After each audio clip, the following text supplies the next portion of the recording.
You're over 60, and you're still holding on to too many things in your home, aren't you? Not because you're lazy, not because you don't know how to clean, but because you don't know what to let go of first. A blouse your daughter gave you 10 years ago. A brand new pot set, just in case the grandkids come over. A treadmill you used for exactly 1 week. Each item, each thing, still sitting there, quietly taking up space from the life you still have left to live. So how do you stop hoarding without the guilt? How do you declutter fast without burning yourself out? How do you let go without feeling like you're losing a part of yourself? In this video, you'll learn 5 simple yet surprisingly powerful decluttering strategies. They won't just help you keep what truly matters. They'll help you let go of 80% of what's been silently weighing you down. Hack number 3 will surprise you because with just one question, you'll make decisions faster than people in their 30s. If you're living in a house that no longer feels like home, don't walk away. Because just a few minutes from now, you'll know exactly where to begin. If you see yourself in this situation, hit that subscribe button right now. Because in the next sections, we'll untie each knot, not just in your house, but in your heart. If you want to declutter, but don't know where to start with the biggest items.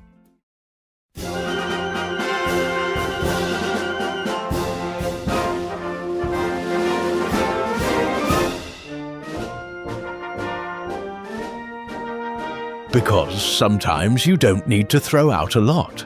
You just need to remove one large thing and it opens up an entire corner of your home. Irene, 66 years old, held on to a treadmill that weighed nearly 130 pounds. It sat in the corner of her living room. Every time she walked by, she had to step around it. It took up half the space, but she hadn't used it in 3 years. What if I need to exercise again, she told herself. But the truth was, she had switched to gentle walks in the park every morning. So, after one thoughtful afternoon, she decided to let the treadmill go. The space opened up, she added a soft armchair.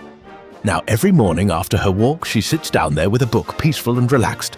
And most importantly, she no longer feels guilty about buying something she never used. Do you have items like that? A juicer you used once, then shoved in the back of a cabinet?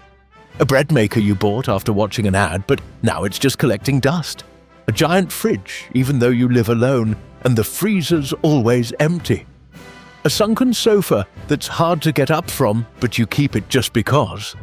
They're large, they take up space, and they no longer serve your life today.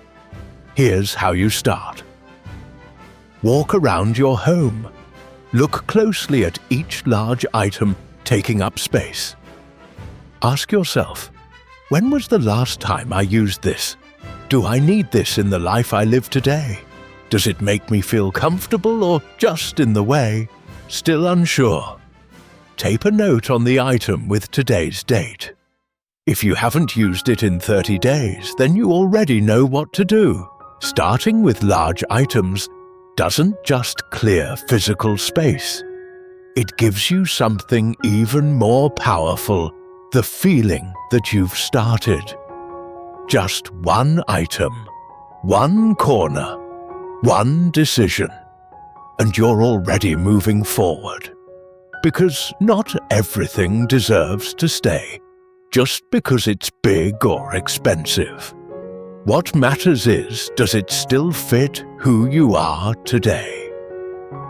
Ready to move on to the next category? Because some items might not be large, but they drain your energy little by little every single day. Not every item is big. Not every item takes up half a room. But some things, just seeing them every day is enough to wear you out.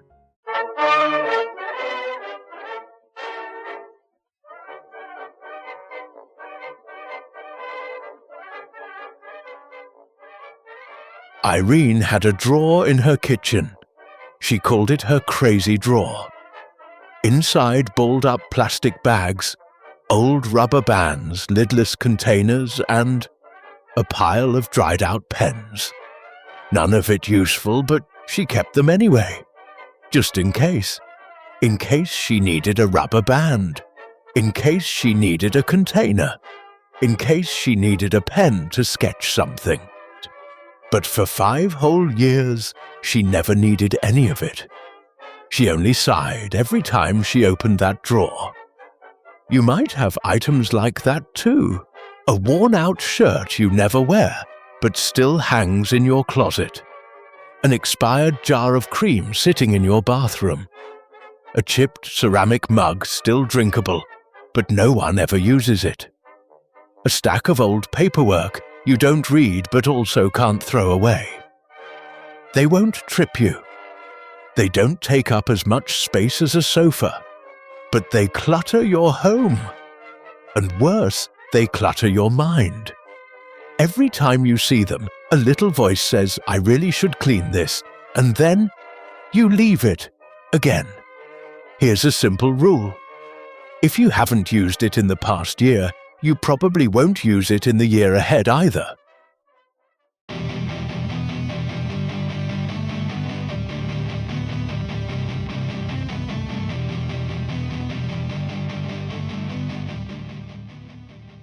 Try this. Pick a drawer or just one small corner. Take everything out and lay it on the table. For each item, ask yourself, did I use this in the past year? Do I love it, or am I just afraid to let it go? If it disappeared, would I even miss it? Sort everything into 3 piles. Keep, toss, donate. Only keep what's truly useful or what makes you smile. Irene tried this with her own crazy drawer. It only took 15 minutes. Afterward, she said, "For the first time in years, I opened that drawer and didn't feel bothered." Because sometimes we don't keep things because we need them. We keep them because we're avoiding a decision. And that hesitation is what drains you, not the item itself. In the next section, we'll move on to another group of objects. Things that don't look dangerous but if ignored could lead to falls or injuries right in your own home. That's when decluttering becomes not just about tidiness but about safety. When you're younger, a stumble might just be a small bruise. But after 60, one wrong step could mean months in the hospital.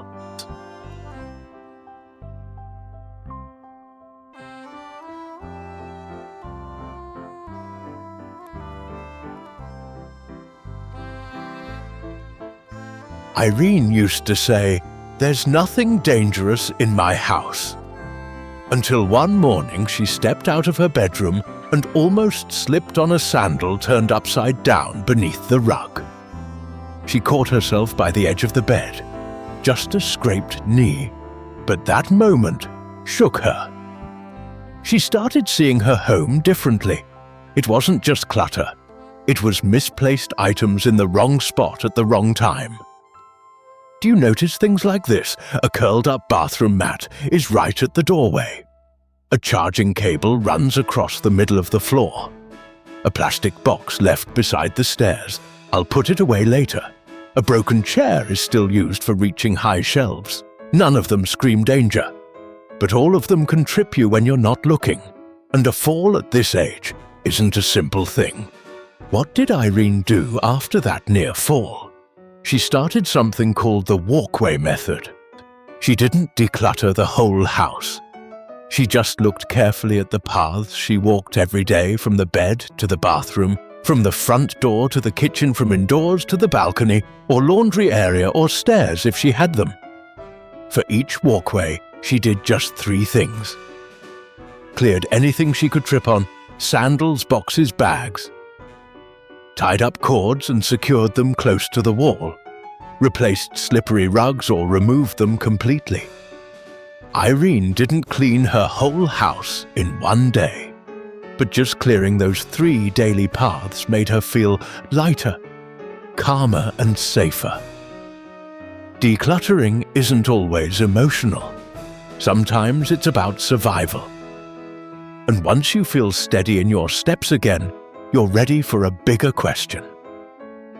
How many things are you still holding on to that belong to a past version of yourself? Not everything should be thrown away just because it's old. And not everything should be kept just because it once felt like a part of you. Irene had a sweater. It was the one she used to wear when she taught school. Thick, dark brown, high neck, modest.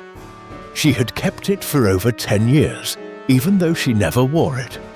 Because, in her words, that was the sweater of someone who mattered. But one quiet afternoon, as she folded it once more, she caught a glimpse of herself in the mirror. And she asked, "Am I still that woman, or have I become someone new?" Do you have things like that?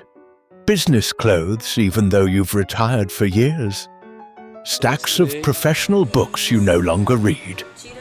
High heels you never wear them because you now live in slippers? Old photos of yourself in a younger time that you quietly avoid looking at?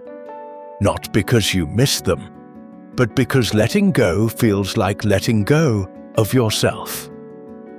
But here's the truth. You don't need to keep a sweater to remember who you once were. You just need to keep the pride and continue building a meaningful life today. Ask yourself 3 things.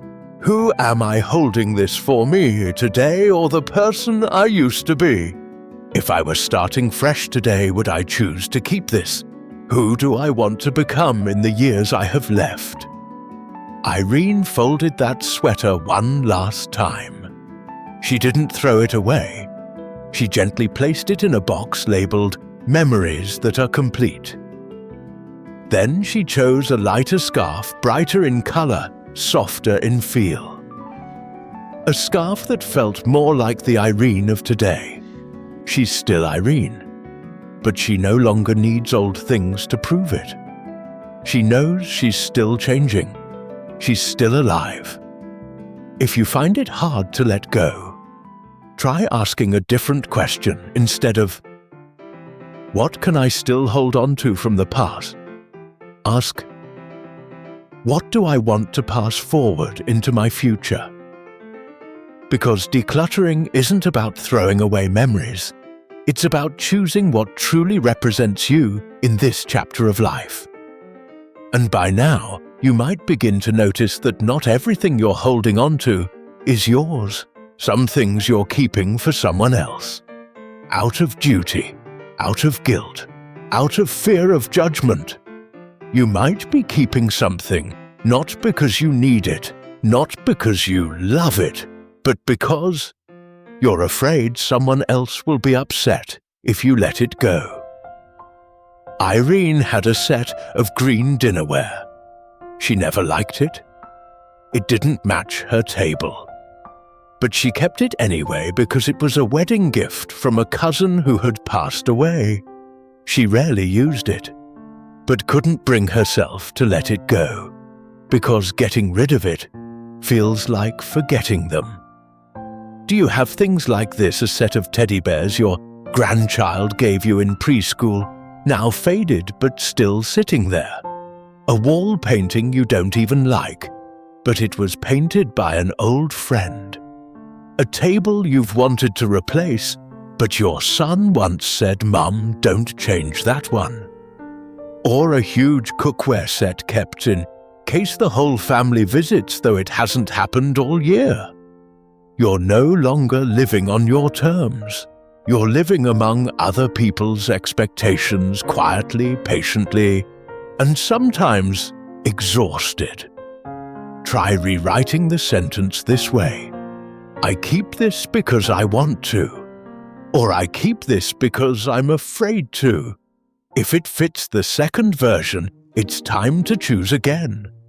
Irene once struggled for days with items like that. She didn't want her children to think she was being heartless, but she also didn't want to keep living surrounded by things that no longer reflected who she truly was. So she found a very gentle way. She wrote thank you notes to each item before letting it go. Just a small handwritten piece of paper. Thank you for being with me during this part of my life. I appreciate you. Now I permit myself to live differently. You can do that too. You don't need anyone's approval, just your own. Permission to keep only what truly belongs to you today. Decluttering is about making life easier, but if every item carries the weight of someone else's feelings, then you're no longer living in your own home. And if you've managed to let go of all those outside expectations, then maybe you're ready to begin something else. Just 15 minutes a day to make a small change that feels like a big shift. Irene used to think, to clean this house I'd need a whole day, maybe even a whole week. But then she realized it was that very thought that stopped her from ever starting.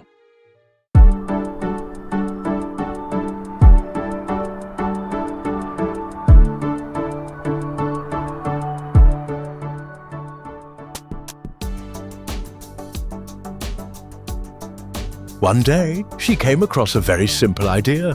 Declutter less, but do it regularly. No need to clear a whole room, just 15 minutes a day. No need to empty every drawer. Just start with one shelf, one small thing. You could try this today. No fancy prep is needed. Just a timer or a phone alarm set for 15 minutes. One trash bag, one donate box, and one keep box. One small space to begin with, a corner of your desk, a drawer in the fridge, or a pile of papers by your bed. That's it. When the timer rings, you stop. No pushing, no overdoing. This is called the breathe as you clean method. Just like breathing a little each day. No rush, no pressure, just rhythm. Because what you need isn't a perfectly clean house, but a quiet, honest feeling inside. I'm slowly getting my rhythm back. After a week of 15 minutes of decluttering each day, Irene said something beautiful. My kitchen feels lighter, but more than that, my mind feels clearer. No more avoiding drawers, no more putting things off, no more shame whispering I let everything get too far. And as you do this little by little every day, you'll start to feel something else too. It's not just clutter that's disappearing, it's the guilt, the quiet regret, the unfinished promises. Because there's another little corner in the house that many people avoid the most. It's the space filled with things you meant to use, things you planned to do, things you told yourself, I'll get to that, but never did. This is what we call the guilt corner, the space of promises unkept. Are you ready to face that corner? Because not everything in your home is junk. Some things are dreams that never come true. And that's exactly why they're so hard to let go of. Irene had a box of fabric, cotton floral prints, thick wool, all colors, all textures. She used to sew beautifully. She had plans to make a quilt for her grandchild, to stitch pillow covers for friends. But over time, her hands started shaking. Her eyes began to blur, and the sewing machine sat still, gathering dust. Each time she walked past that box of fabric, she felt a twinge inside, not because she missed the sewing, but because it reminded her of a promise she had made to herself. Do you have things like that? A book still wrapped in plastic, you said you'd read it last year. A guitar you promised to learn but never picked up. Essential oils, yoga mats you bought to live healthier but never opened. A gift bag meant for someone special. But now there's no longer a moment for it. They don't clutter your house, but they whisper something harder that you gave up. And so you keep them, not because you still plan to use them, but because you haven't forgiven yourself yet. But remember this, Keeping a promise to yourself doesn't mean you have to finish everything you once planned. Sometimes simply saying, "I once had good intentions," is enough. Irene did something small but incredibly powerful. She wrote a little note and placed it with each item. "Thank you for representing a part of my dream. Now I gently release you so you can continue your journey." Elsewhere, she gave the fabric to a young neighbor who loved sewing. She donated the books to the local library. She sent the guitar to a free community class nearby, and in doing so, she realized letting go doesn't mean you've failed. It means you've passed something on. You've transformed the meaning. You can do the same. There's no rush. Just choose one item and write a note of thanks before letting it go. You'll feel lighter, because the truth is that you don't have to complete every dream you ever had. You just have to choose the ones that still matter today. And if you've made peace with all those promises left undone, then you're ready for the final step. Not just decluttering for cleanliness, but decluttering to live again. A new home doesn't need to be built from scratch. It only needs to feel renewed from within. No one expected that after just a few weeks of daily decluttering, Irene's old home could feel entirely new. Same walls, same wooden cabinet, same little dining table by the window.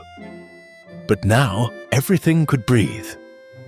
There was space between things. Light poured in every morning, and a quiet, gentle peace lived in every little corner. Irene didn't buy new furniture. She simply kept what made her smile every time she saw it. A small photo frame, a green houseplant, a soft chair to read in, and a warm cup of tea each morning on a table no longer buried in paper. She said, "Now I can invite friends over without rushing to tidy up. I sleep better. I find things more easily, and it feels like I've started a new chapter right here in this very house." Because in the end, decluttering isn't just about being tidy. It's about coming alive again. Living lighter, more honestly, and more in tune with who you are today. If you're wondering, where should I begin? The answer is, start exactly where you are, with the item nearest to you, with the smallest decision, and start today. As long as you do it for yourself, not to impress anyone, not because someone told you to, but because you want to reclaim the feeling that this is your home and this is your life. If you've made it all the way here, I want to say thank you. Thank you for spending this time with us. Thank you for listening, and thank you for subscribing to continue this journey together. You could be anywhere, but the fact that you stayed till the end tells us that you're truly ready to live lighter, deeper, and more truthfully. We don't make these videos just to talk about decluttering. We make them to help you listen to yourself, to let go of what's heavy, and to hold on to what truly matters. Thank you again, and we'll see you in the next video.